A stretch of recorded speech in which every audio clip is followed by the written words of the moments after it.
in Orchestraville. Orchestraville? Where's that? You change 4 score and 7 to 87? Oh, that view is tremendous. Blue sky. A landing was made this morning on the coast of France by troops of the Allied Expeditionary Force. I don't blame them for dyeing your hair, I said, but they waited too long to embalm it. Time now for spinning my dad's vinyl. Here with all his skips, scratches, and pops is my dad, Frank Vaccarello. Thanks, sweetie. And thank you for tuning into episode 60 of Spinning My Dad's Vinyl. How fitting that this episode is number 60, because something very important happened 60 years ago today. Well, I might have just been a tiny bump in my mom's belly at the time, but the world had its eyes on the U.S. space race. So, get ready for something literally out of this world in Volume 60, Glenn in Orbit. At Cape Canaveral, the countdown is in progress for the attempt to send astronaut John Glenn around the world. Weather conditions in recovery areas are reported to be good. The only element of doubt is a heavy cloud cover reported by observers at Cape Canaveral itself. But officials of the National Space Agency are hoping for a break in the clouds that will permit the launch. Here's how Glenn feels about it all in a recent interview with NBC correspondent Frank McGee. Do you ever find yourself having some difficulty convincing yourself that it's really going to happen? Well, no, I don't. We have been able through the period of time we've spent on the project to get quite a lot of confidence in the whole program.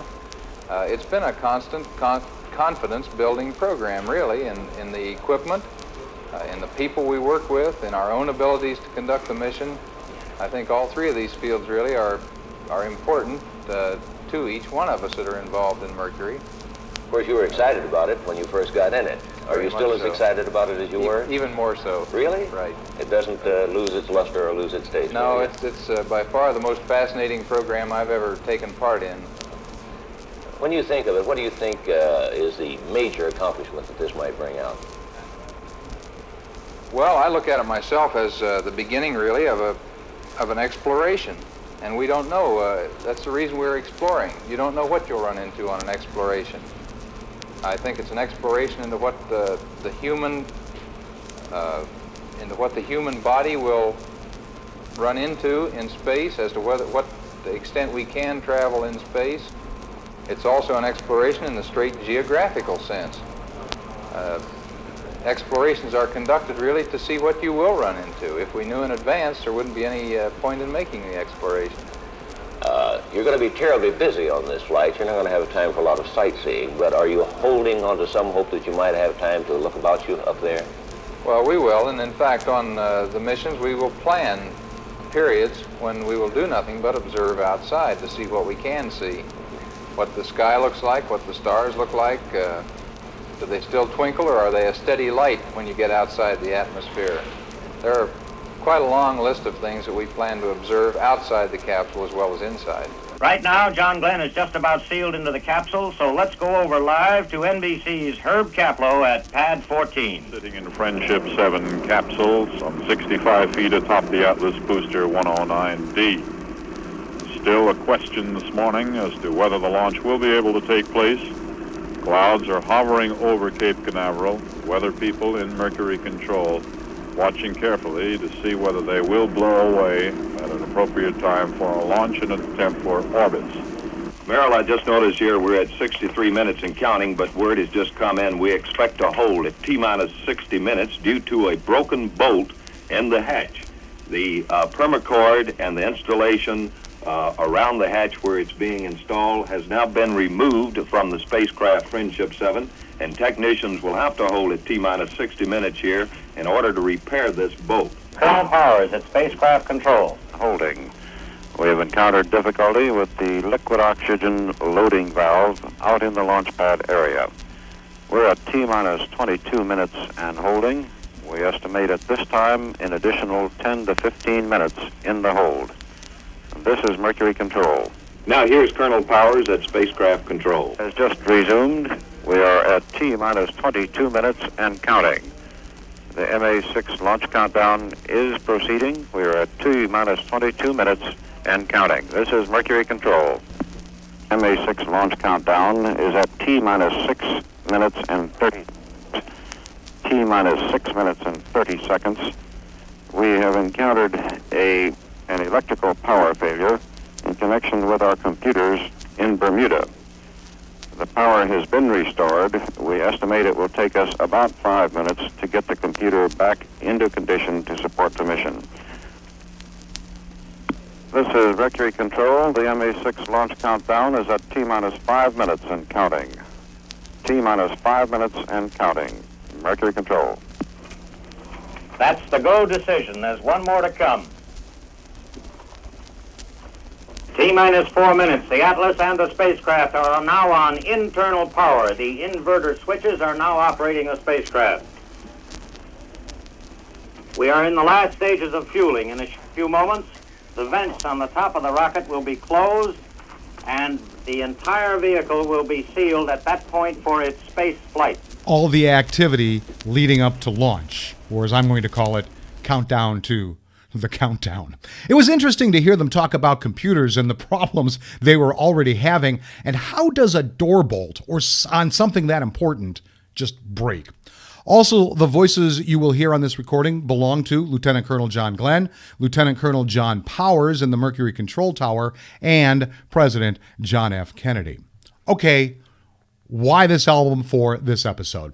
The fact that the timing of the 60th anniversary of this event on the day episode 60 of this show drops did have pretty much everything to do with it. But have you seen what's going on in the space race now? It's all about billionaires and their new toys sending celebrities to see the stars more up close and personal. Although William Shatner had some amazing words and some emotions when he returned. Then, after listening to this whole record, which by the way is about an hour long, I heard some really historic recordings and I really wanted to share. Okay, even though you usually heard this every week on Casey's Top 40, I don't mean it this way this time. So let's get the countdown started. We should have some word from Colonel Powers. This is Mercury Control. The MA6 launch countdown is T-minus 1 minute and counting. T-minus 1 minute and counting. All systems are reported in a go condition. John Glenn reports he is ready. This is Mercury Control. T-minus 45 and counting. All systems go. That's the word at this moment. All systems go. There will be a... T-minus 35. The main umbilical cord should drop. T-minus 30 this seconds. Is Mercury Control. The MA6 count. T-minus 30 and counting. T-minus 30 seconds and counting. This is the last human control. At any moment, the verniers should light.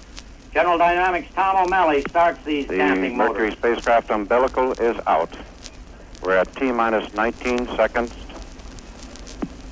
18 seconds, the firing button has been T-minus pushed. 10 seconds and counting.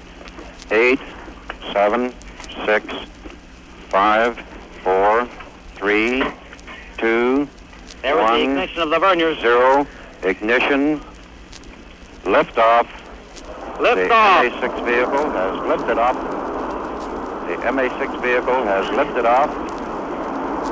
Trajectory looks good. The MA6 vehicle is off the launch pad.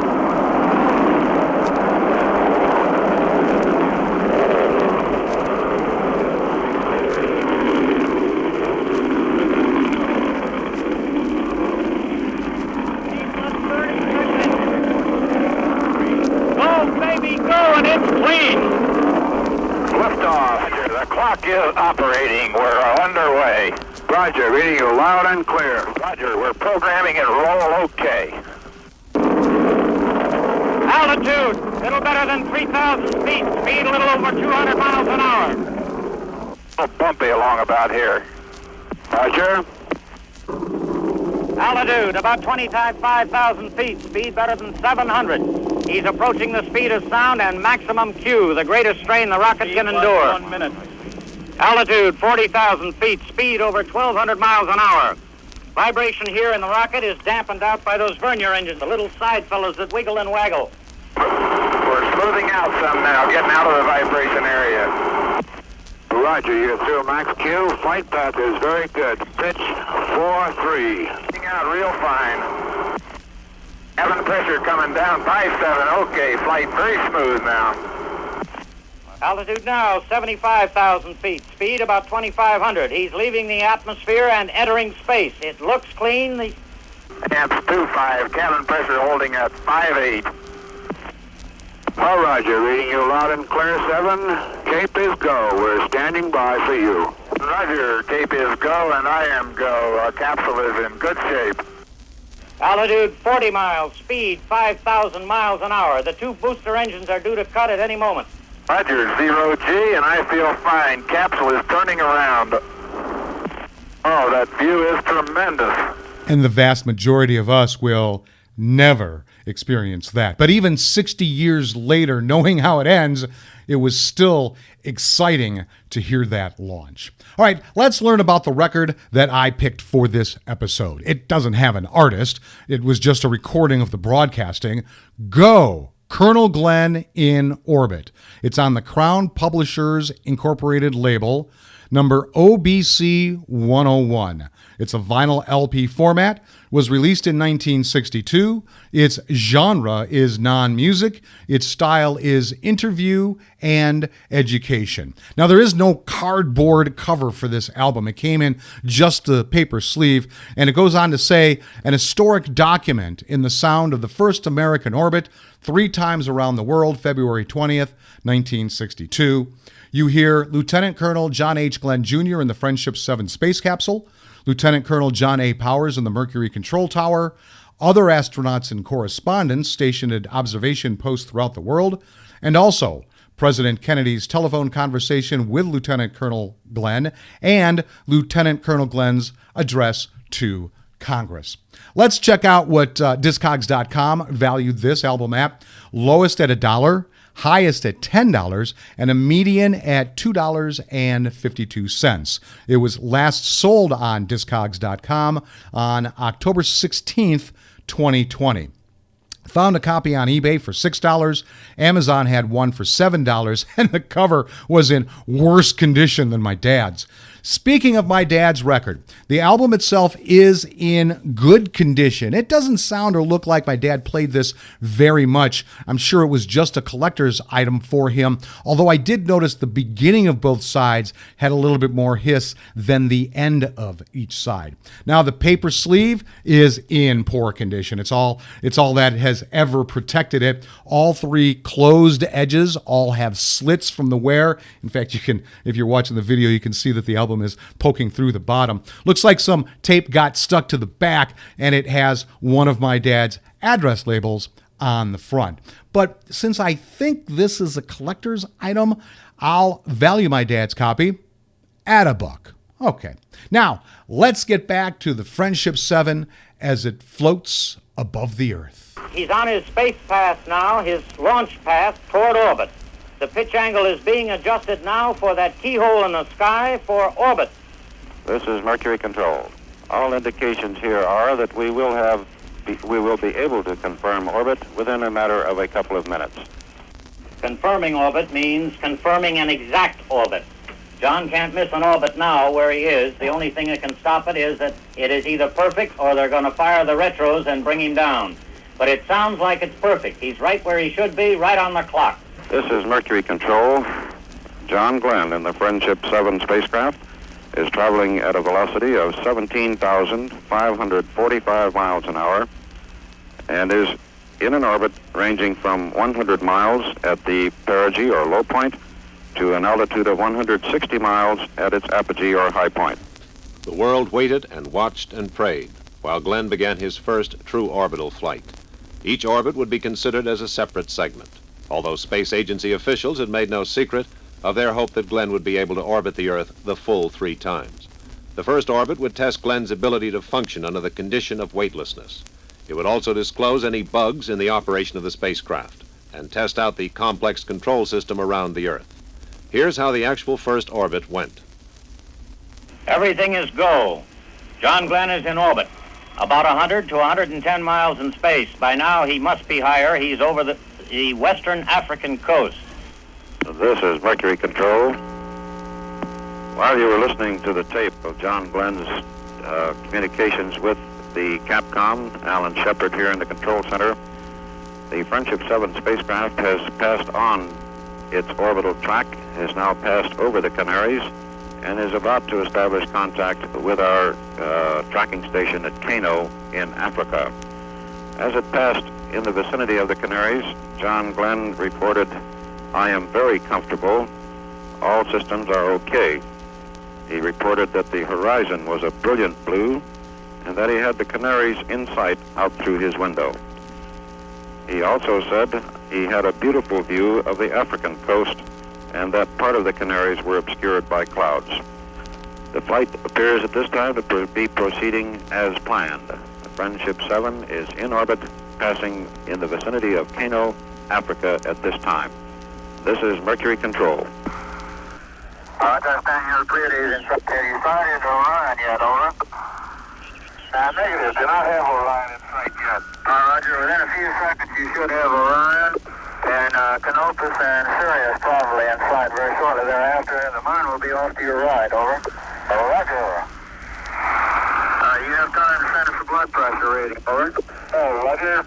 Stand by. Just to my right, I can see a big pattern of light, apparently right on the coast. I can see a outline of the town and a very bright light just to the south of it. Roger, that is Perth and Rockingham, you're saying there. Roger, the lights show up very well. And thank you, everybody, for turning them on, will you? Roger, sure will, John. Very fine. On down farther to the south and inland, I can see more lights. There are two, actually four patterns in that area. And also coming into sight in the window now is another one, almost down under me. The lights are very clear from up here. Roger, sounds good. A number of interesting things out of that report, but I think the most interesting thing is that if anyone could be cooler than John Astronaut, I'd like to meet him. And you just heard his first couple of orbits, and I love how we still steer by the stars. Yes, I know he was in space and he needed to. You know what I mean. Let's learn about astronaut John Glenn. John Herschel Glenn Jr. was born on July 18, 1921. He was a United States Marine Corps aviator, engineer, astronaut, businessman, and politician. He was the third American in space and the first American to orbit the Earth, circling it 3 times in 1962. Following his retirement from NASA, he served from 1974 to 1999 as Democratic United States Senator from my home state of Ohio. In 1998, he flew into space again at age 77. Before joining NASA, Glenn was a distinguished fighter pilot in World War II, China, and Korea. He shot down 3 MiG-15s and was awarded 6 Distinguished Flying Crosses and 18 Air Medals. In 1957, he made the first supersonic transcontinental flight across the United States. His onboard camera took the first continuous panoramic photograph of the United States. He was one of the Mercury 7 military test pilots selected in 1959 by NASA as the nation's first astronauts. On February 20th, 1962, Glenn flew the Friendship 7 mission, becoming the first American to orbit the Earth, the third American and 5th person in history to be in space. He received the NASA Distinguished Service Medal in 1962, the Congressional Space Medal of Honor in 1978, was inducted into the U.S. Astronaut Hall of Fame in 1990, and received the Presidential Medal of Freedom in 2012. During Glenn's training, NASA psychologists determined that he was the astronaut best suited for public life. And look how that turned out for him. Glenn resigned from NASA in January 1964. Glenn was first elected to the Senate in 1974 and served for 24 years until January 1999. 1 year before that, at age 77, Glenn flew on Space Shuttle Discovery's STS-95 mission, making him the oldest person to enter Earth orbit and the only person to fly in both the Mercury and the Space Shuttle programs. Glenn, both the oldest and the last surviving member of the Mercury 7, died at the age of 95 on December 8th, 2016. Now, let's go back up for more of Colonel Glenn in orbit, starting with a great explanation of how NASA was guiding the ship. If you can imagine for a moment firing a bullet, the bullet will leave the barrel of a rifle and follow out the course that the power has given it. In other words, it'll fly on a straight line, and then gradually gravity will pull it down. That bullet, if you could control it, could be raised or lowered. In other words, as it moved forward, you could point the nose up or you could point the nose down. Or you could point it to the left or to the right without changing the trajectory. If you were really clever, you could turn it all around and still the trajectory would remain the same. Well, John Glenn has been pointing the nose up, down, left, and right. He is flying his bullet. This controls problem that John Glenn is having in space is multiplying. It is not improving. This was expected, however, on the dark and colder side of the Earth. The heat of the sun, and he's now between Hawaii and the west coast of the United States on the clock. That's roughly where he should be. The heat of the sun may improve his control. But in any case, they're going to have to decide pretty soon whether to end this flight right now in second orbit or let him try for 3. This is Mercury Control. Our tracking station on Canton Island reports contact with the Friendship 7 spacecraft at 12:31 p.m. Eastern Standard Time. And our station on Hawaii reports contact at 12:39 Eastern Standard Time. We are continuing to analyze the difficulties with the attitude control system. The fact that the pilot is aboard and has the ability to analyze his problem and take judgmental corrective action is a demonstration of the value of man in spaceflight.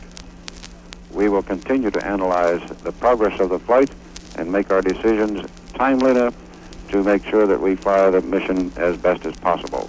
Our Mercury tracking station at Mouchet, Australia, at 1:43 p.m. Eastern Standard Time. Astronaut John Glenn is now in voice contact with astronaut Gordon Cooper at the tracking station. Just a couple of minutes ago, John called up Gordon Cooper and said, "Hey, Gordon, I want you to send a message for me. Send a message to the Commandant of the U.S. Marine Corps that reads, have 4 hours required flight time. Request flight kit be prepared for me. Signed, John Glenn, Lieutenant Colonel, U.S. Marine Corps." What is your opinion on the general problem, John? Well, I don't know. I want to start lining up just as carefully as I can here in a minute to see whether the scanners will pick it up and correct it in so we have a good retro-fire attitude. If not, I'll line up myself, over. Did you have your 3-dog easy no-tail time from Indian Ocean ship? Yes, I did. I got those okay. Then I gave you a recommend change retro clock to 043237. From Australia toward Hawaii, we detected an indication of a problem with the heat shield deployment switch. A check was made over Hawaii, which confirmed that the system was operating properly and that the signal apparently was erroneous. He is also completing now his retro-firing checklist. And this is a process by which he makes sure that all of his onboard equipment is secured, that he has checked out his attitude control system, that he is in good condition and preparing to fire those retro rockets to begin that long landing flight toward the Atlantic. And there's the second part of him in orbit. Now, there's a small part in there that I didn't play because it was buried in some other boring stuff and it was only for a couple of seconds. He reported an unusual sighting of thousands of luminous particles around the capsule over the Pacific right at sunrise. You could hear the wonder in his voice when he was describing that. Now, they kind of brushed over the sensor problem. It sounds like it might have been way more serious at the time. And that will be the topic for this episode's interesting side note. John Glenn's flight wasn't without scary moments, as History.com explained. During his second orbit, Mission Control noticed a sensor was issuing a warning that Friendship 7's heat shield and landing bag were not secure, putting the mission and Glenn in danger. Officials did not immediately inform Glenn of the potential problem, instead asking him to run a series of small tests on the system to see if that resolved the issue, which eventually clued Glenn into their concerns. After a series of discussions, it was decided that rather than following a standard procedures to discard the retro rocket, that's an engine designed to slow down the capsule upon re-entry, Glenn would keep the rocket in place to help secure the heat shield. In fact, spoiler alert, all was well. Glenn successfully re-entered the Earth's atmosphere and splashed down in the Atlantic Ocean. Ships, helicopters, and frogmen successfully recovered him 800 miles southeast of Bermuda. Later, when engineers inspected the recovered capsule, they found that the heat shield was fine. A faulty sensor had detected a problem that didn't exist. Now, let's hear what happened at the end of the flight. So, put your trays back up and your seats back in an upright position. I'll give you some idea of where we are and what is going to happen. The Orbit 3 ballpark is a rectangle of the Caribbean that is about 200 miles long and 50 miles wide, slanting slightly southeastward above the coastlines of the Dominican Republic and Puerto Rico, about 150 to 200 miles north of those two islands. The carrier Randolph is located about in the center of this rectangle. About 40 miles on the Florida side of the carrier is the destroyer Stripling, and to the east of the command ship is the destroyer Noah.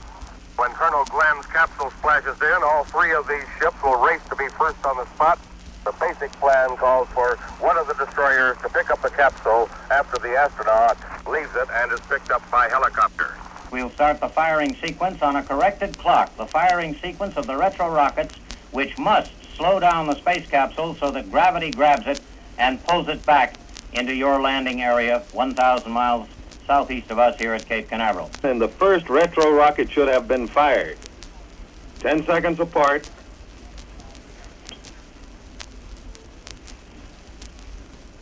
Glenn should have fired his second retro rocket at this moment. These are small rockets in the base or the face of the capsule as it's flying, but they have tremendous effect and kick up there in space. We have to switch immediately to Colonel Powers at Spacecraft Control. This is Mercury Control. Our California station has made contact with the Friendship 7 spacecraft at 2:18 p.m. Eastern Standard Time. At 2:20 p.m. Eastern Standard Time, the retro rocket firing sequence was initiated in the spacecraft. The retro firing attitude was assumed, and the three retro rockets have fired. They've been confirmed by the pilot and by our telemetry here in the Mercury Control Center. John Glenn's comment was it felt like he was going to send him clear back to Hawaii. The retro rockets have fired. The re-entry process will be initiated shortly. This is Mercury Control. The next maneuver for the Friendship 7 is to point its blunt end of the bell-shaped spacecraft toward the Earth on the proper trajectory for re-entry. Now, if you recall, it was tilted slightly upward at retro fire. This will be the spacecraft's re-entry position so that the astronaut will have his back against the forces of re-entry, traveling backwards for the G-forces and the heat of the atmosphere. He reported the three retro kicks as being quite tremendous. This is the most critical and part of the entire flight. At this moment coming up, That retro package has to be jettisoned before he comes into the atmosphere, too deep in the atmosphere, because it has to be off the capsule before he hits the Atlantic. This is true before he can drop his blunt end, hit the blanket of atmosphere about 50 miles high. And he'll be slowing down quite a bit before then, but he's got to have that blunt end to take that 3,000 degrees temperature. This is Mercury Control. The Friendship 7 spacecraft is approaching the coast of Florida at this time during his re-entry process. The NOAA does have the capsule in sight and is on its way. The NOAA is equipped to pick up the capsule at sea and underway if necessary. And if they recover Colonel Glenn, you'll get a welcome he's never had before. competition on this course, as you know, has been terrific, and particularly as these... John Glenn's capsule must be in the water by now, but NOAA is on its way. There must be aircraft overhead, and those helicopters will go off regardless, because the helicopters... It now develops that there is a race between the helicopters to get to Colonel Glenn and the destroyer NOAA. If the helicopters get there first, it means a Randolph, Red. If necessary, they might throw ketchup bottles at the choppers. They want to have the honor to make this historic rescue. This is Cape Canaveral. USS NOAA indicates it is closing into the immediate vicinity of the spacecraft. We anticipate pickup shortly. This is Mercury Control. This is Mercury Control. The reports from the USS NOAA indicate the Friendship 7 spacecraft was picked up clear of the water at 1 minute after 3 and finally set down on the deck at 4 minutes after 3 this afternoon, Eastern Standard Time. John Glenn reports, my condition is excellent. They're in the process now of opening up the spacecraft to remove John Glenn from the spacecraft. This is Mercury Control. The spacecraft has been set on the deck of the USS NOAA. This is Mercury Control. A report from the USS NOAA downrange indicates Mercury astronaut John Glenn has left the Friendship 7 spacecraft. He is reported to be a hale and hearty astronaut after having successfully flown the United States' first manned orbital flight. And that was the exciting race, to be the first to get to Glenn once he landed in the ocean. Well, I hope you enjoyed this episode as much as I enjoyed bringing it to you. This was some real history. The orbits and what NASA had accomplished was a huge stepping stone to reaching the moon 7 years later. And after listening to this record a couple of times, I was able to put myself into the place of radio listeners and feel like history was taking place all over again as I listened. Now, I never got to meet John Glenn, but I do have a connection to the NASA Space Center in Cleveland named after him. Back in the mid-1980s, when I was grabbing all the voiceover work I could, my voice was heard on the lobby welcome video for about a decade. I also want to point out a couple of great articles I read, but did not use in this episode's script. One from the New York Times, published the day after Glenn made his orbits, and one that was actually supposed to publish today on the 60th anniversary, but was accidentally published several weeks ago. I will drop those links into the liner notes. Lots of extra detail in those stories. All right, once back on Earth, Glenn received a call from President Kennedy. Then days later, he spoke to Congress. Along with many millions of his fellow countrymen, President John Kennedy today watched and listened to the radio-TV coverage of Colonel Glenn's spaceflight. After seeing Colonel Glenn's parents on television, President Kennedy picked up the White House telephone and talked directly to astronaut Glenn, today's national hero, who had stepped on the deck of the destroyer NOAA just minutes before. Hello, sir? Colonel, we're really proud of you, and I must say you did a wonderful job. Thanks, Mr. President. Well, we're glad you get down in very good shape. I was just watching your father and mother on television, and they seemed very happy. Well, it was a wonderful trip. It's almost unbelievable to think back on it right now, but it was really tremendous. Well, we're going to, we'll see you over at, I'm going to come down to Canaveral on Friday, and then hope you come up to Washington on Monday or Tuesday, and I'll look forward to seeing you there. Well, fine. I'll certainly look forward to it. And now we have Colonel John Glenn addressing the Congress of the United States. The flight of Friendship 7 on the 20th of February certainly involved more than one man just in a spacecraft in orbit. I can think of many people that were involved in this, but I can think of none more than just a few sitting in the front row right up here. I'd like to have them stand up. If my parents would stand up, please. My dad and mother.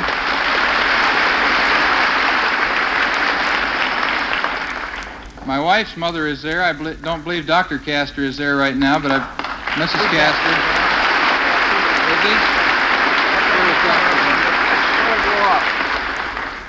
I guess Dr. Castor is up there in the third row up, I'm told here. There he is. My son and daughter, Dave and Lynn. And the real rock in our family, my wife Annie. I'm real proud of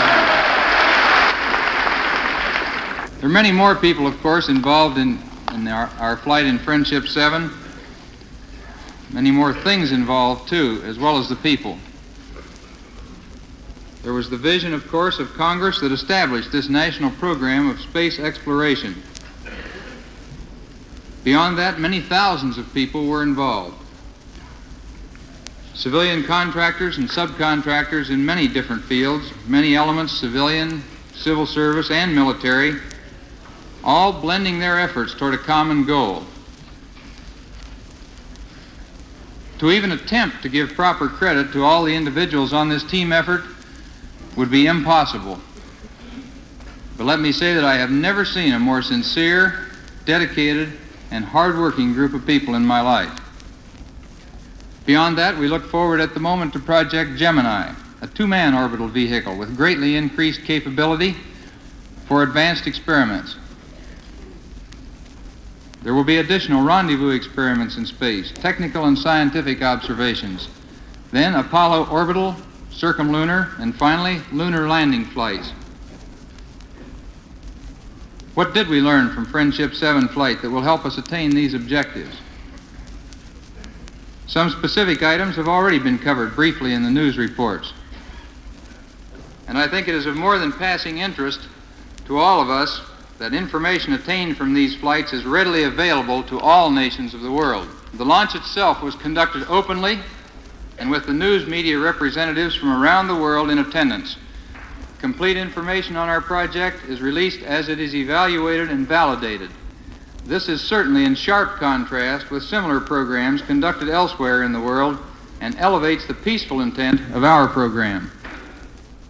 In addition to closely monitoring onboard systems, we were able to make numerous outside observations. The view from that altitude defies description. I had listened earlier to Al and Gus both describe this and was eagerly looking forward to it, and in their wildest use of adjectives, they didn't describe what it's like even, nor can I describe it. The horizon colors are brilliant, and the sunsets are very spectacular. And it's hard to beat a day in which you're permitted the luxury of seeing 4 sunsets. I think after all of our talk about space, though, this morning coming up from Florida on the plane with President Kennedy, we had the opportunity to meet Mrs. Kennedy and Caroline before we took off. I think Caroline really cut us down to size and put us back in our proper position, though, when after being introduced, she looked up and said, "Where's the monkey?"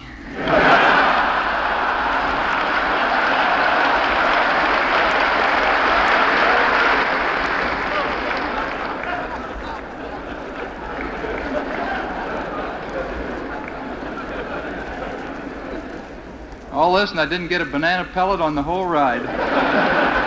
Now, that was only portions of his speech to Congress. Lots of applause, and he introduced a lot of people in that speech. But I love how he almost immediately recognized his family, especially his wife, who, by the way, only passed away less than 2 years ago at the age of 100.